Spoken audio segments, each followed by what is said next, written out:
AC Milan 7 starting si serba baru. Tinggal belanja satu pemain lagi. Milan bakal menciptakan starting 11 yang sepenuhnya berasal dari rekrutan baru di musim panas ini.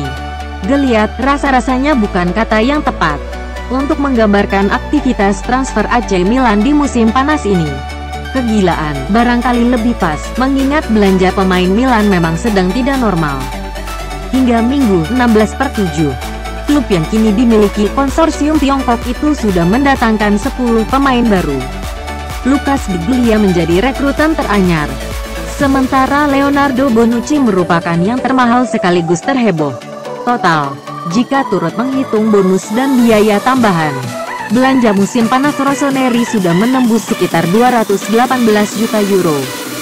Jumlah itu menjadikan Milan sebagai klub terboros kedua sepanjang sejarah dalam satu bursa transfer, hanya kalah dari Real Madrid di musim panas 2009 yang mengeluarkan 259 juta euro.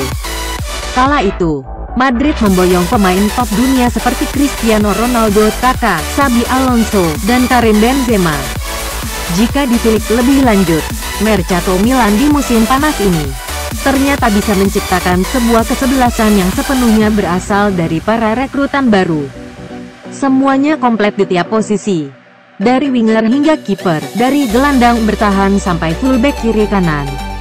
Memang masih minus satu pemain. Dalam hal ini Milan masih kekurangan satu penyerang baru untuk melengkapi formasi idaman 4-3-3 ala Vincenzo Montella. Namun sepertinya tinggal menunggu waktu saja bagi setan merah untuk menggait rekrutan ke-11. Bahkan, menambah 2-3 pemain bukan hal yang mustahil, mengingat deadline day masih berjarak 1,5 bulan lagi. Siapa pemain ke-11 itu? CEO Milan Marco Fasone punya jawaban yang amat menggoda. Akan semakin manis jika kami berhasil memiliki satu di antara Andrea Belotti, Alvaro Morata, dan Pierre-Emerick Aubameyang, tuturnya seperti dikutip Mediaset Premium. Bandrol ketiga penyerang top itu jelas tidak murah.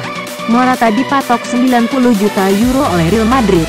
Aubameyang, yang pernah disia-siakan Milan sebelum meledak di Borussia Dortmund, disebut-sebut memiliki bandrol 80 juta euro. Belotti menjadi yang termahal, karena Torino enggan melepasnya, kecuali ada klub yang bersedia menebus klausul pelepasannya sebesar 100 juta euro. Kami sekarang sedang berada di Tiongkok untuk mendiskusikan segala sesuatunya, karena uang kami bukannya tidak terbatas. Kami akan melihat pada siapa pilihan akan jatuh. Masih ada pula nama incaran yang belum terpantau media, lanjut Fasoni. Andai jadi meminang salah satu dari Morata, Aubameyang, Belotti, maka pengeluaran musim panas Milan berpotensi menyentuh 300 juta euro. Pengeluaran gila itu sebetulnya bukan yang pertama dilakukan Milan. Jelang musim 2001-02, Milan era Silvio Berlusconi pernah mengeluarkan 155 juta euro untuk mendatangkan pemain seperti Rui Costa, Filippo Inzaghi, dan Andrea Pirlo. Manuver Yonghong di musim panas ini tentu menghadirkan gairah baru bagi publik San Siro. Tapi di satu sisi, terbetik satu problem besar bagi Milanisti, yakni apakah pengeluaran fantastis ini melanggar financial fair play? Jawabannya masih menunggu 1 tahun lagi, mengingat UEFA baru akan menghitungnya di penghujung musim depan. Artinya, selama 1 musim ke depan, Milan harus bisa menggenjot pendapatan secara signifikan agar neraca keuangan klub tidak besar pasak daripada tiang. Caranya beragam, mulai dari menjual pemain, tiket musiman, merchandise, hak siar, sponsorship, dan tentu saja uang hadiah kompetisi. Untuk yang terakhir, Milan boleh berharap mendulang cukup banyak dari Liga Eropa 2017/18. Kompetisi Eropa pertama yang mereka ikuti sejak musim 2013/14.